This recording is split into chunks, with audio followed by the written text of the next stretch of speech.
যদি এটাই তোমার জীবনের শেষ রমজান হয়, তাহলে কি তুমি এটাকে এমনই কাটাবে?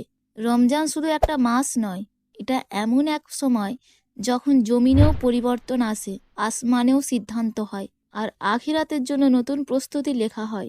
দুনিয়ায় কি হয়?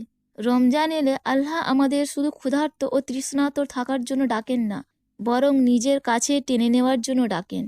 কুরআনে বলা হয়েছে, তোমাদের উপর রোজা ফরজ করা হয়েছে যাতে তোমাদের মধ্যে তাকওয়া সৃষ্টি হয়।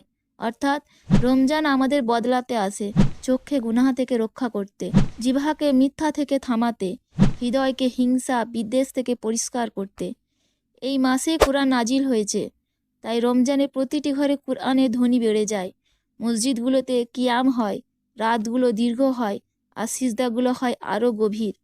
যে ঈমান ও সওয়াবের নিয়তে রোজা রাখে তার পূর্বের গুনাহ মাফ করে দেওয়া হয়। যে রাতে দাঁড়িয়ে ইবাদত করে তার গুনাহ ক্ষমা করা হয়। আসমানে কি হয়?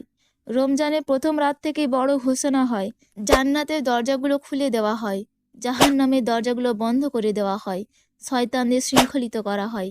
একজন আহ্বানকারীকে ডাক দেয়, হে কল্যাণের অনুসারী এগিয়ে আসো, হে অকল্যাণের অনুসারী থেমে যাও।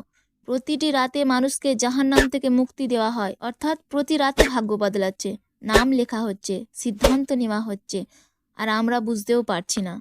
তারপর আসে লাইলাতুল কদর, হাজার মাসের চেয়ে উত্তম এক রাত, যে রাতে ফেরেশতারা অবতরণ করেন আর চারদিকে শান্তি শান্তি নেমে আসে। আখিরাতের প্রভাব কি? রমজানে রোজা ও কোরআন কিয়ামতের দিন সাফাত করবে। জান্নাতে একটি দরজা আছে যার নাম রাইয়ান, সেই দরজা দিয়ে শুধু রোজাদাররাই প্রবেশ করবে। অর্থাৎ আজকের এই ক্ষুধা আগামীকালের চিরস্থায়ী শান্তি হতে পারে, আজকের এই তৃষ্ণা আগামীকালের জান্নাত হতে পারে। রমজান শুধু চলে যায় না, মানুষের তাকদির বদলে দিয়ে যায়। কিছু মানুষ শুধু ক্যালেন্ডার বদলায়, আর কিছু মানুষ তাদের আখিরাত বদলে ফেলে। এখন সিদ্ধান্ত আমাদের, আমরা কি এই রমজান কাটাবো নাকি রমজান আমাদের বদলে দেবে। আর এমন আরও ইমান জাগানো ভিডিও পেতে নূরের পথে নাদিয়া বেগম চ্যানেলটি সাবস্ক্রাইব করুন।